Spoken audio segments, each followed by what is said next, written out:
Ce soir, le Bloc québécois exige à son tour le départ d'Amira El-Gawabi. L'analyse d'une rentrée parlementaire mouvementée avec notre panel de journalistes.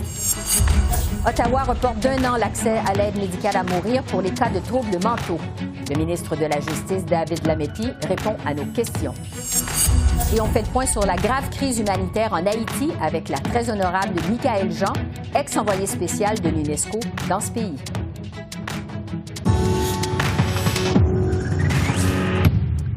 Bonsoir, Mesdames, Messieurs. Le Bloc québécois joint finalement sa voix à celle du Parti conservateur et du gouvernement du Québec pour demander la démission d'Amira El-Gawabi.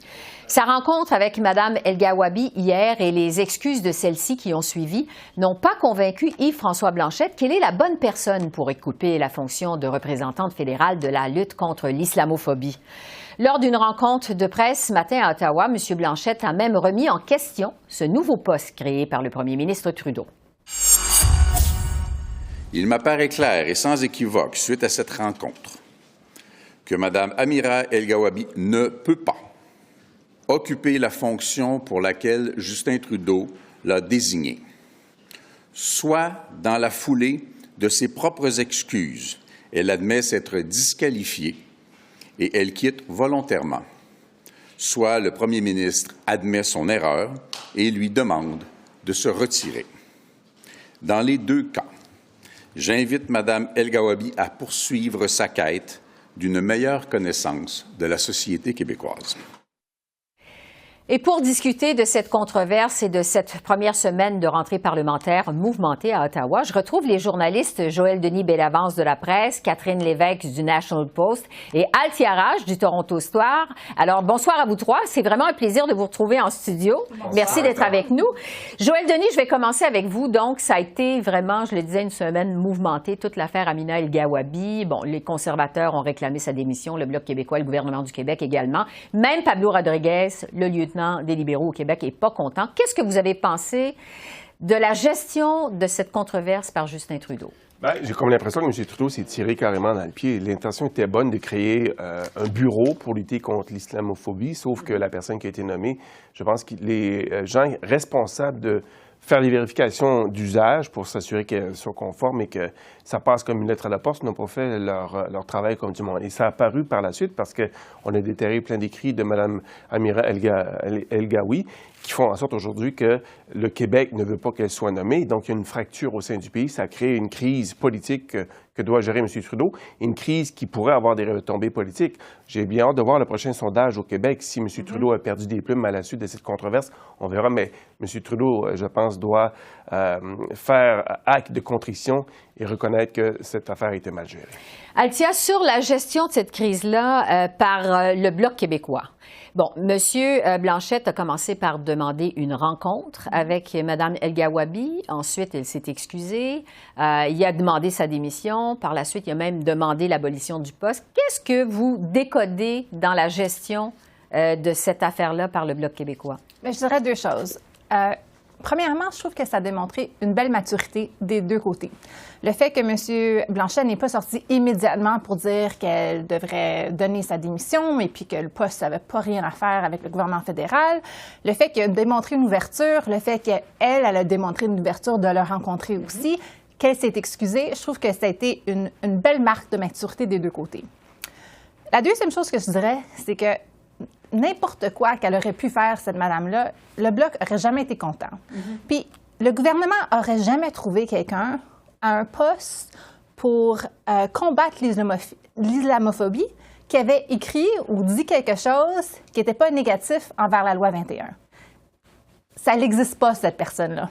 Alors, n'importe quoi, M. Blanchet aurait dit la même chose, puis franchement, il ne peut pas faire autrement parce que l'Assemblée nationale a dit non. Alors, il ne peut pas dire oui.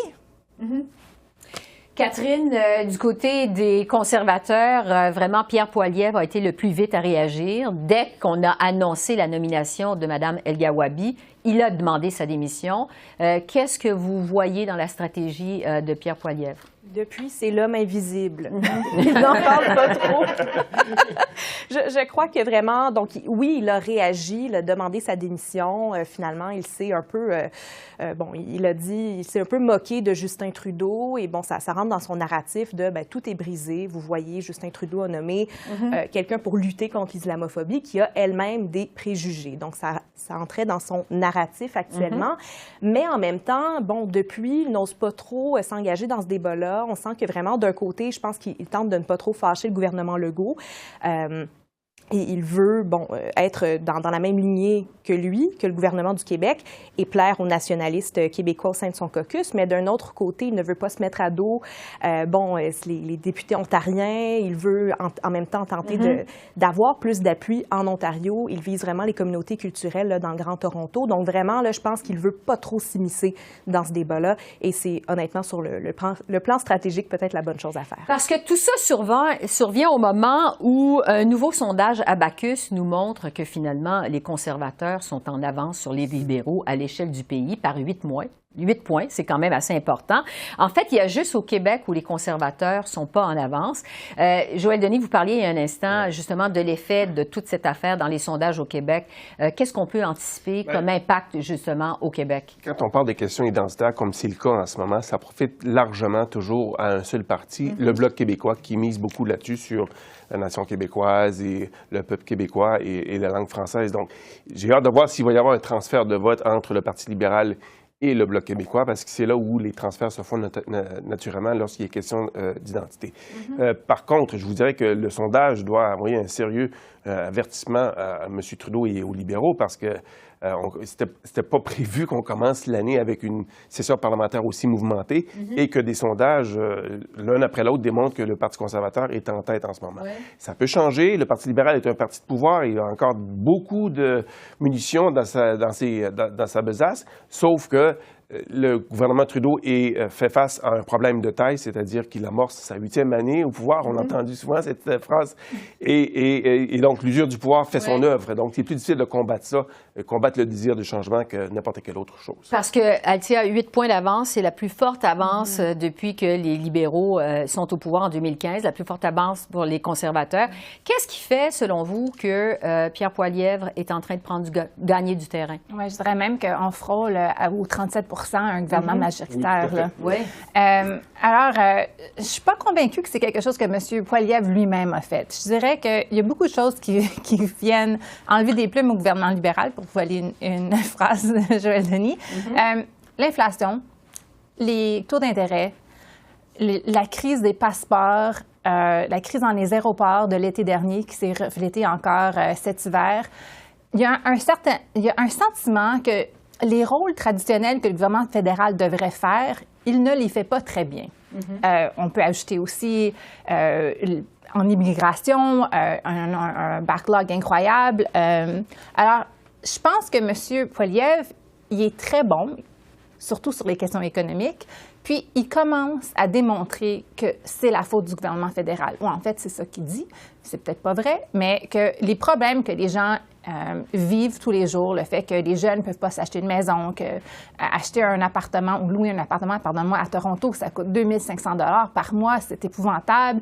Le fait qu'il y a des crimes dans les métros à Toronto, qu'il y a un sentiment que oui, ça ne fonctionne pas. Pour M. Poilievre, tout est brisé, mais je pense que ça vient rechercher des gens qui ne sont pas traditionnellement des conservateurs. Les jeunes, par contre. Les gens qui ont été libérales dans le passé, mais là, qui se sentent que M. Trudeau, il dépense trop et qu'il n'est pas sur la bonne voie. Alors, je pense qu'il y a beaucoup de choses qui viennent. Je ne suis pas certaine que c'est vraiment M. Poilievre qui est la cause de ce pointage-là, mais je pense qu'il en bénéficie parce qu'il y a beaucoup de gens qui sont vraiment comme très fatigués avec le gouvernement libéral. Un ensemble de circonstances, comme vous dites, Althia. Je vais terminer avec l'autre controverse de la semaine, évidemment, l'affaire McKenzie. On apprend que les contrats finalement accordés à la firme McKenzie ont explosé sous les libéraux. Catherine, jusqu'à quel point c'est un problème pour le gouvernement de Justin Trudeau que le recours à cette firme? Écoutez, il y a l'étude en comité parlementaire actuellement et j'ai l'impression que ça devient de moins en moins un problème. Le plus qu'on commence à creuser, à gratter, en fait, on se rend compte que le problème, c'est pas vraiment McKinsey, c'est l'ampleur des contrats dans la fonction publique, des contrats qui sont donnés à des firmes de consultants. Et McKinsey, là, c'est une goutte d'eau dans un océan de contrats. Donc, hier, il y avait cette comparution très attendue de Dominic Barton, ancien ambassadeur en Chine, mais aussi ancien grand patron de McKinsey pour la section globale de la compagnie. Et vraiment, le narratif qu'on entend, encore une fois, des conservateurs, mais c'est de dire, Dominic Barton, c'est grâce à lui, finalement, qu'il y a de plus en plus de contrats de McKinsey dans la fonction publique et qu'il est aussi un ami personnel de Justin Trudeau. Il s'en est défendu. Justement, il l'a nié. On voit vraiment que les arguments des conservateurs de l'opposition, de façon générale, ont fait un peu patate hier. Donc, j'ai l'impression que les conservateurs tentent encore de se faire du capital politique là-dessus, mais vraiment, là, ça fait de moins en moins de vagues et j'ai pas l'impression que ça va être un gros problème là, en allant de l'avant. Rentrée parlementaire mouvementée, et ça va l'être également la semaine prochaine, rencontre des premiers ministres sur les transferts en santé. On aura l'occasion de s'en reparler. Joël Denis, Catherine Altier, merci beaucoup. Merci. Merci. Au revoir.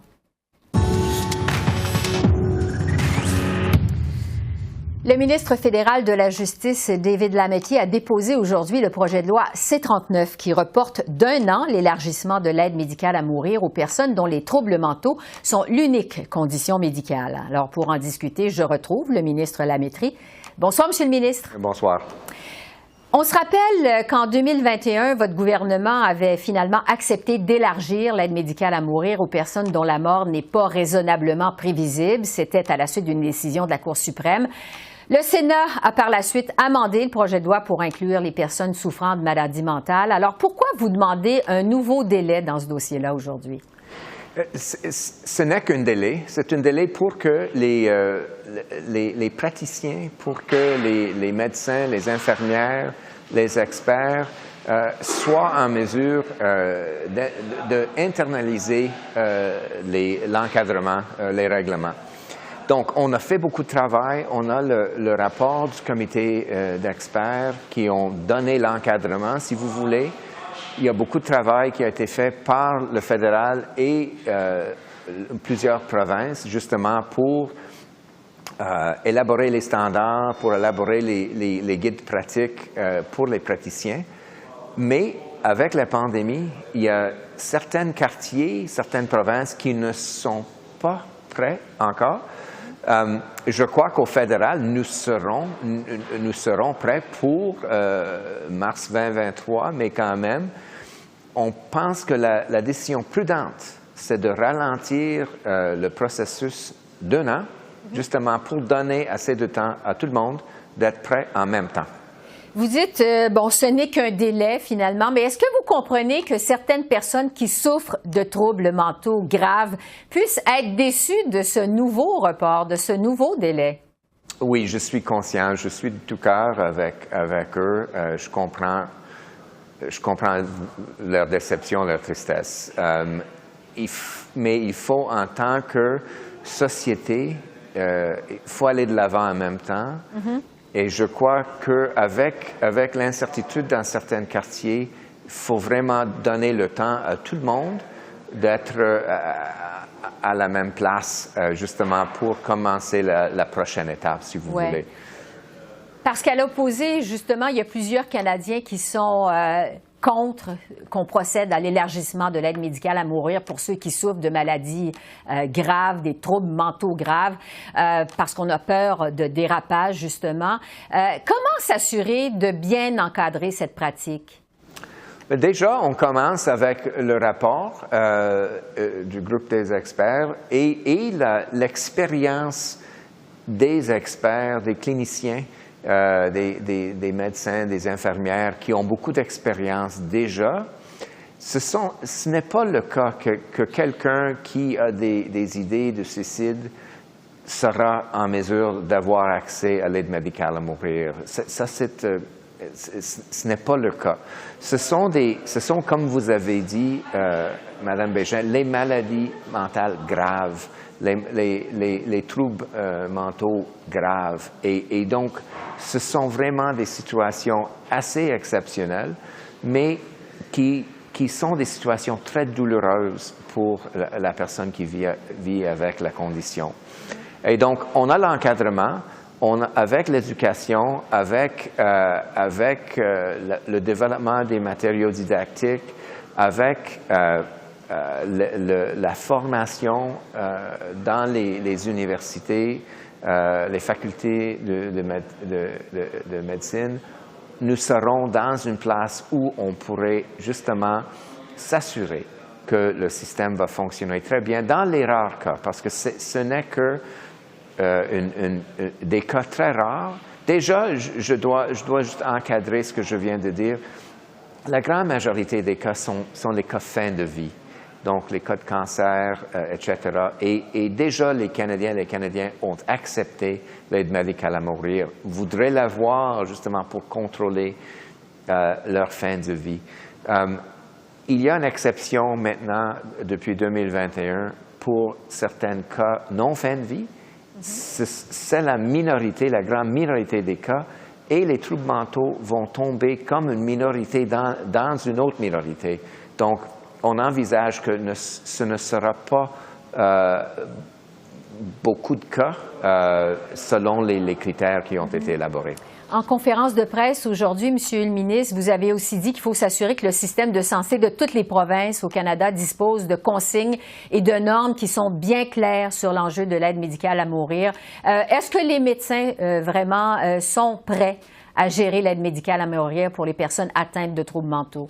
Je crois que oui. La présidente du comité, une médecine québécoise, la Dr Mona Gupta, voulait aller tout de suite. Elle a présidé le comité, elle a élaboré le rapport. Elle pense que les experts, les praticiens sont prêts, mais ceci dit, il y avait d'autres facultés de médecine, d'autres experts qui ont dit non, il nous faut plus de temps. Oui. Donc, juste pour être prudente, pour être sûr, on doit juste ralentir un petit peu le processus. Il nous reste quelques secondes au Québec. Je termine avec le Québec. Donc, la province répond de plus en plus à des demandes d'aide médicale à mourir. En fait, selon des spécialistes, le Québec est au premier rang dans le monde pour le nombre de demandes. Est-ce que vous croyez que le Québec a les ressources nécessaires pour ajouter encore plus de demandes? Je crois que oui. Je trouve que le Québec a agi d'une façon très responsable dans le passé. J'espère qu'on va continuer à travailler ensemble. Et puis, je sais qu'il y aura une discussion entre les premiers ministres dans la semaine prochaine. Et je sais que les ministres de Santé se parlent presque tout le temps.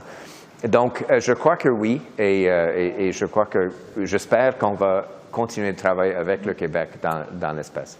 David Lametti, ministre de la Justice, merci d'avoir fait avec nous le point sur ce dossier épineux. Merci beaucoup. Merci.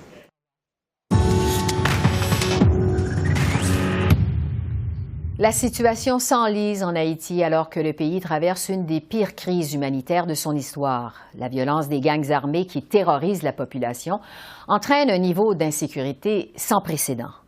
Pendant ce temps, le Canada fait toujours l'objet de pression pour prendre la direction d'une intervention militaire dans le pays. J'en ai discuté avec l'ancienne gouverneure générale du Canada, Michaëlle Jean, qui fut envoyée spéciale de l'UNESCO en Haïti de 2010 à 2014. Bonjour, Madame Jean. Bonjour Esther. Vous êtes née en Haïti, c'est le pays de vos racines, un pays que vous connaissez très bien, où vous avez encore des attaches. Je vous demanderai d'abord, comment vous réagissez, vous, à cette grave crise humanitaire, crise politique, crise sociale que traverse Haïti actuellement? Je pense que c'est une situation absolument tragique. C'est une situation où les personnes vivant en Haïti, et de mes proches également, sont constamment, atterrés par l'insécurité. Se déplacer dans la capitale est devenu impossible. Des tâches que l'on pourrait croire banales et quotidiennes sont devenues un tour de force. Les organisations criminelles ont pris totalement le contrôle de la capitale. le kidnapping est devenu une plaie terrible et personne n'est à l'abri. Moi, je suis en contact quotidien avec Haïti. Je suis capable d'en sonder le drame et c'est, je n'ose pas dire désespérant, mais gravissime. On est face à une situation je dirais aussi de non-assistance à personne en danger. On sait, Madame Jean, que le Canada subit actuellement de la pression de la part des États-Unis, notamment, pour prendre le contrôle d'une intervention militaire internationale pour permettre l'aide humanitaire et tenir aussi des élections en Haïti. Qu'est-ce que vous pensez, vous, de cette idée d'une intervention militaire qui serait dirigée par le Canada? Écoutez, je comprends que la communauté internationale est embarrassée. Le secrétaire général de l'ONU a même récemment demandé, lors de la toute dernière réunion du Conseil de sécurité, d'envisager le déploiement de troupes, d'une force internationale pour établir l'ordre et la sécurité.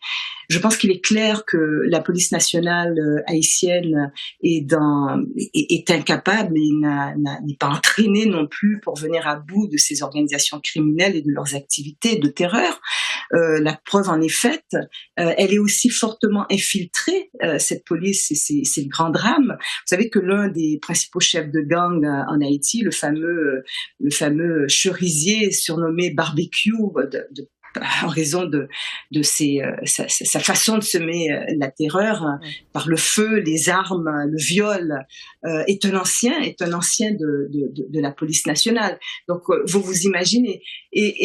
Et bon, les États-Unis ont essayé de convaincre le Canada d'assumer ce leadership et de mobiliser d'autres pays de la région, peut-être pour cette tâche, je dirais, de rétablissement de l'ordre. Le Canada est réticent à le faire. Et les Haïtiens se méfient également. Vous savez, la mission internationale des Nations Unies pour la stabilité en Haïti s'est soldée par une catastrophe. Elle a été un échec et on s'est même retrouvé en raison de la promiscuité de toutes ces troupes envoyées en Haïti avec une épidémie gravissime de choléra, un mal qui n'existait pas dans le pays, et l'ONU a dû admettre que le choléra avait été introduit aussi par certains régiments de la MINUSTAH, donc de cette mission.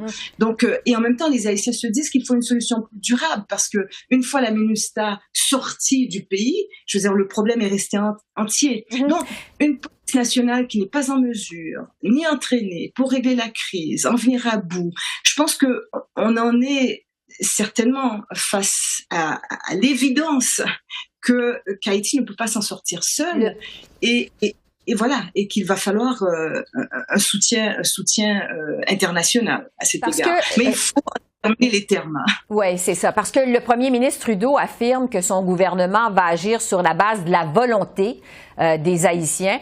Qu'est-ce que souhaitent justement les Haïtiens? La solution passe par quoi, selon eux? Alors, formellement, il faudrait que le premier ministre en fasse la demande. Le premier ministre Ariel Henry, qui, comme on le sait, a été installé par la communauté internationale. Il n'est pas élu. Il avait été, envisagé de servir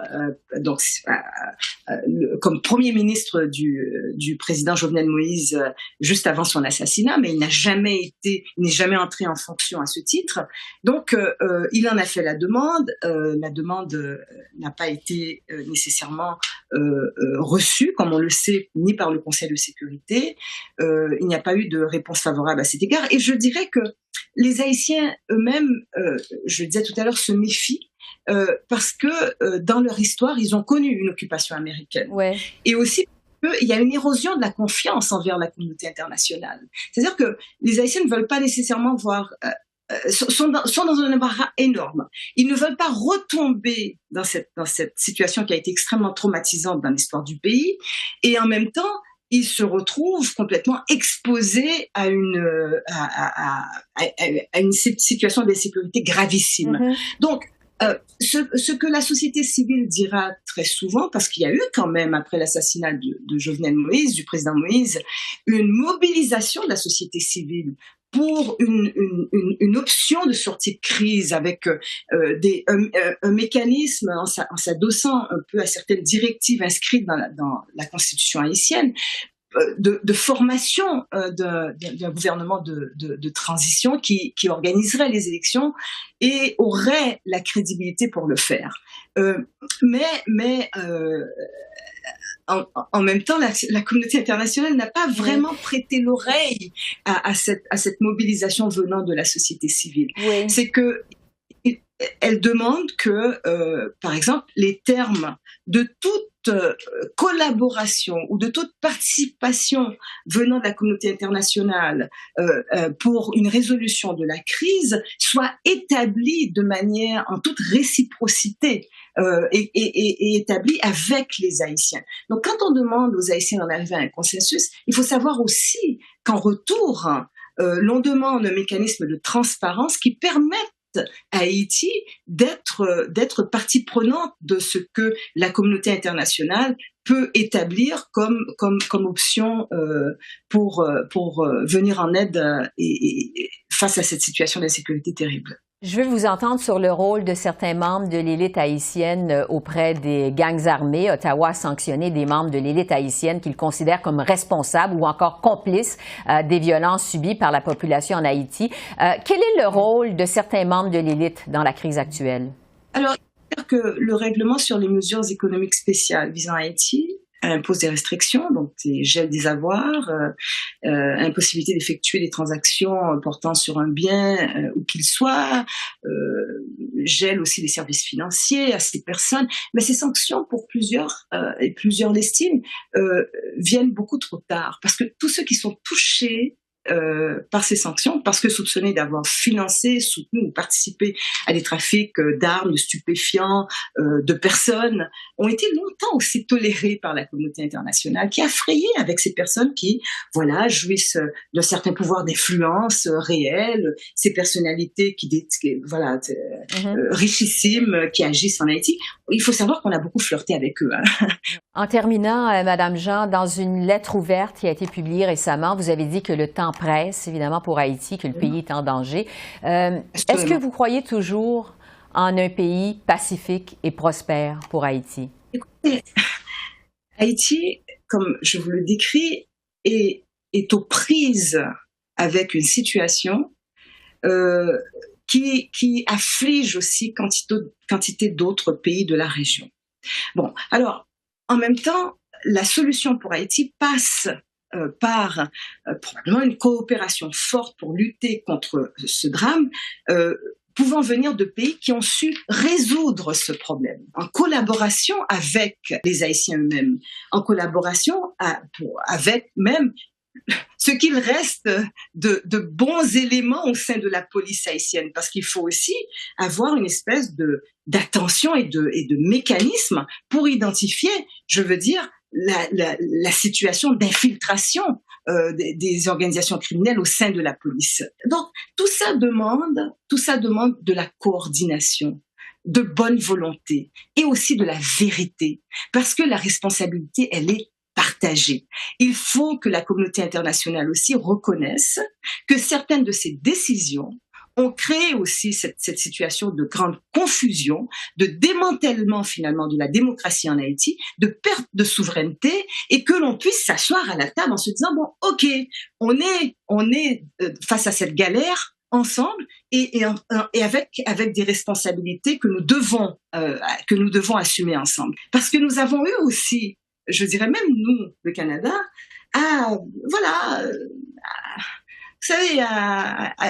établir des relations de proximité sans porter trop d'attention finalement aux vices de malgouvernance. Donc là-dessus, si on n'arrive pas à cet exercice de vérité, je veux dire, comment penser une solution ensemble et exiger que finalement que cette prise de responsabilité soit uniquement de la part du côté haïtien et que de notre côté à nous à l'international, nous ne fassions pas notre acte de foi. Vous savez, c'est important. L'exercice de vérité est essentiel. Très honorable Michaëlle Jean, je rappelle que vous avez été 27e gouverneur général du Canada, ex-envoyé spécial de l'UNESCO en Haïti. Merci beaucoup de votre témoignage, c'est très apprécié. Merci beaucoup. Je vous remercie. Alors voilà, c'est comme ça qu'on a vu l'essentiel de l'actualité de ce 2 février sur la colline parlementaire à Ottawa. Esther Bégin qui vous remercie d'être à l'antenne de CEPAC, la chaîne d'affaires publiques par câble. Je vous souhaite une excellente fin de soirée et je vous dis à demain. Au revoir.